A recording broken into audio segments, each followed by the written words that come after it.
Hi ಎಲ್ರಿಗೂ ನಮಸ್ಕಾರ. ನೀವು ನೋಡ್ತಿದ್ದೀರಾ ಜೈ ಮೋಟಿವೇಶನ್ ಸ್ಪೀಕರ್ ಯೂಟ್ಯೂಬ್ ಚಾನಲ್. ಯೌವನದಲ್ಲಿ ಕೆಲವೊಂದಿಷ್ಟು ವಿಚಾರಗಳು ನಮಗೆ ಗೊತ್ತೇ ಆಗಲ್ಲ ಸ್ನೇಹಿತರೆ. ಅಂದರೆ ಜೀವನದಲ್ಲಿ ತಡವಾಗಿ ಗೊತ್ತಾಗುವಂಥ ಕೆಲವೊಂದಿಷ್ಟು ವಿಚಾರದ ಬಗ್ಗೆ ನಾನಿಲ್ಲಿ ಮಾತಾಡ್ತಾ ಹೋಗ್ತೀವಿ. ಅಂದರೆ ಒಂದು ಏಜ್ ಅಂತ ಬಂದ ಮೇಲೆ ಅಲ್ಲಿಂದ ಕೆಲವೊಂದಿಷ್ಟು ನಮಗೆ ಬದಲಾವಣೆಗಳು ಕಾಣ್ತಾ ಹೋಗುತ್ತೆ. ನಮ್ಮ ಥಾಟ್ ಪ್ರೊಸೆಸ್ಸಲ್ಲಿ ಕೆಲವೊಂದಿಷ್ಟು ಬದಲಾವಣೆಗಳು ಬರ್ತಾ ಹೋಗುತ್ತೆ. ಅದಕ್ಕೆ ಹೇಳ್ತಾರೆ ಎಲ್ಲದಕ್ಕೂ ಅನುಭವ ಆಗಬೇಕು ಅಂತ ಹೇಳ್ತಾರೆ. ಸೊ ನೋಡಿ, ಯೌವನದಲ್ಲಿ ಕೆಲವೊಂದಿಷ್ಟು ವಿಚಾರಗಳು ಗೊತ್ತಾಗಲ್ಲ. ನಾವು ಯಾವುದೋ ಒಂದು ಭ್ರಮಾಲೋಕದಲ್ಲಿ ಬದುಕ್ತಾ ಇರ್ತೀವಿ, ಬಟ್ ರಿಯಾಲಿಟಿನೇ ಬೇರೆ ಇದೆ. ಹಾಗಿದ್ಮೇಲೆ ಪಾಯಿಂಟ್ಸನ್ನು ನೋಡ್ತಾ ಹೋಗೋಣ. ವಿಡಿಯೋನ ಕೊನೆ ತನಕ ನೋಡಿ, ಲೈಕ್ ಮಾಡಿ, ಕಮೆಂಟ್ ಮಾಡಿ ನಿಮ್ಮ ಅನಿಸಿಕೆನ. ಆ್ಯಂಡ್ ಚಾನಲ್ಗೆ ಹೊಸಬರಾಗಿದ್ದರೆ ಸಬ್ಸ್ಕ್ರೈಬ್ ಮಾಡ್ಕೊಳ್ಳಿ. ಪಾಯಿಂಟ್ ನಂಬರ್ ಫಸ್ಟ್ ನೋಡೋಣ. ಏನಂತೇಳಿ, ಜೀವನವು ತಾತ್ಕಾಲಿಕ ಅಂತ ಅನಿಸೋದು ಯಾವಾಗ? ನಮಗೆ ಈ ಬದುಕಿನ ಬಗ್ಗೆ ಕೆಲವೊಂದಿಷ್ಟು ಅನುಭವಗಳಾದಾಗ. ಏನು ಅನುಭವಗಳು?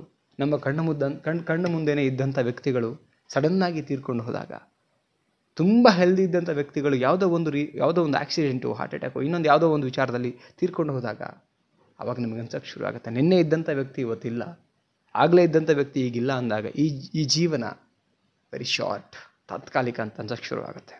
S or no?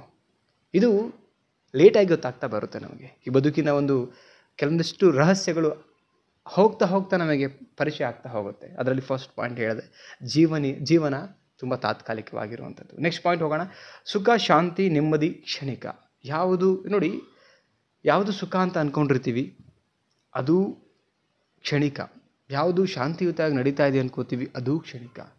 ಯಾವುದು ನೆಮ್ಮದಿ ಕೊಟ್ಟಿದೆ ಅಂತ ಹೇಳ್ತೀವಿ ಅದು ಕೂಡ ಕ್ಷಣಿಕ ಬದುಕಲ್ಲಿ, ರೈಟ್? ಯಾಕಂದರೆ ನೋಡಿ, ಒನ್ಸ್ ಅಪಾನ್ ಅ ಟೈಮ್ ಒಬ್ಬ ವ್ಯಕ್ತಿ, ಈಗ ನಾವು ಎಕ್ಸಾಂಪಲ್ ನೋಡೋದಾದ್ರೆ ಸುಮಾರು ಜನರಿಗೆ ನೋಡಿರ್ತೀವಿ ನಾವು. ಒನ್ಸ್ ಅಪಾನ್ ಅ ಟೈಮ್ ತುಂಬ ಚೆನ್ನಾಗಿದ್ದಂಥ ವ್ಯಕ್ತಿಗಳು ಇವತ್ತು ಒಂದೊತ್ತು ಊಟಕ್ಕೂ ಗತಿ ಇಲ್ಲದೆ ಆ ಸಿಚುವೇಶನನ್ನು ಫೀಲ್ ಮಾಡಿದ್ದಾರೆ. ತುಂಬ ಚೆನ್ನಾಗಿದ್ದಂಥವ್ರು ಊಟಕ್ಕಿಲ್ಲದೆ ಇರೋ ಪರಿಸ್ಥಿತಿನಲ್ಲಿದ್ದಾರೆ.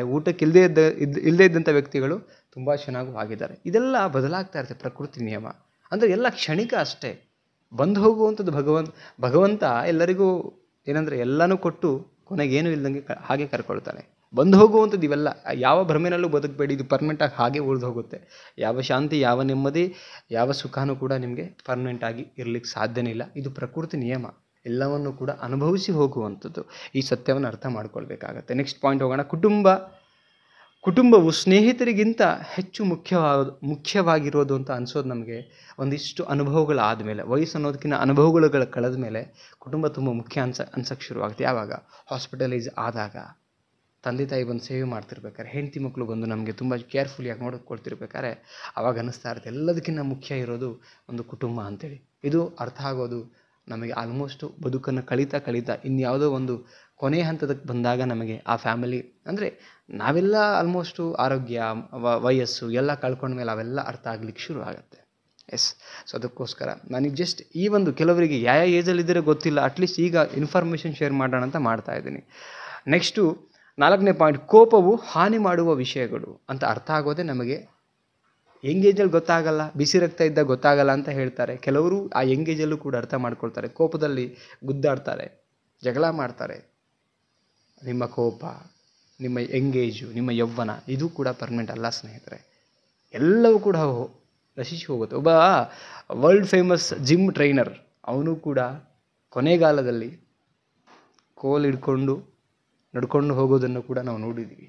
ನೀವು ಕೂಡ ನೋಡಿರ್ತೀರ ಸುತ್ತಮುತ್ತ. ನಿಮ್ಮ ಊರಲ್ಲಿ ಎಷ್ಟೋ ಬಲಿಷ್ಠವಾಗಿರ್ತಕ್ಕಂಥ ವ್ಯಕ್ತಿ ವಯಸ್ಸು ಕಳ್ಕೊಂಡ ಮೇಲೆ, ದೇಹದಲ್ಲಿ ಎನರ್ಜಿ ಕಳ್ಕೊಂಡ ಮೇಲೆ ಕೋಲ್ ಹಿಡ್ಕೊಂಡು ಓಡಾಡ್ತಿರ್ತಾನೆ. ಅಂದರೆ ಎಲ್ಲವೂ ಕೂಡ ಇಲ್ಲಿ ಕ್ಷಣಿಕ ಅಂತ ಅರ್ಥ. ಅಂದರೆ ಕೋಪವು ಹಾನಿ ಮಾಡುವ ವಿಷಯಗಳು ಅಂತ ಹೇಳ್ತಿದ್ದೀನಿ. ಸೊ ನೆಕ್ಸ್ಟ್ ಬರೋಣ. ಎಲ್ಲರೂ ನಮ್ಮವರೆಂದು ತಿಳಿದುಕೊಳ್ಳುವುದು. ಇದು ಅರ್ಥ ಆಗೋದು ಯಾವಾಗ ಅಂತ ಹೇಳಿದ್ರೆ, ಒಂದು ಸ್ವಲ್ಪ ನಮಗೆ ಜ್ಞಾನೋದಯ ಬಂದ ಮೇಲೆ, ಅಂದರೆ ತುಂಬ ಅನುಭವಗಳಾದಮೇಲೆ ಎಲ್ಲರೂ ನಮ್ಮವರೇ ಅಂತ ಒಂದು ಫೀಲ್ ಬರೋಕ್ಕೆ ಶುರು ಆಗುತ್ತೆ. ಇಲ್ಲಿ ಏನೂ ಇಲ್ಲ, ನಮ್ಮವ್ರು ಅಂದ್ಕೊಂಡು ಬದುಕಬೇಕು ನಾವು. 4 ದಿನದ ಒಂದು ಜೀವನ ಇದು ಅಂತ ಅನಿಸುತ್ತೆ. ದೊಡ್ಡವರೆಲ್ಲ ಮಾತಾಡ್ತಾರಲ್ವ, ಯಾಕೆ ಮಾತಾಡ್ತಾರೆ ಅಂತ ಹೇಳಿದ್ರೆ ಅವರೆಲ್ಲನೂ ಕೂಡ ಅನುಭವಿಸಿ ಹೋಗಿರ್ತಾರೆ, ಆ ಕಾರಣಕ್ಕೆ ಮಾತಾಡ್ತಾರೆ. ಸೊ ನಾವು ತಿಳ್ಕೊಬೇಕಷ್ಟೇ. ನೆಕ್ಸ್ಟ್ ಪಾಯಿಂಟ್ ಹೋಗೋಣ.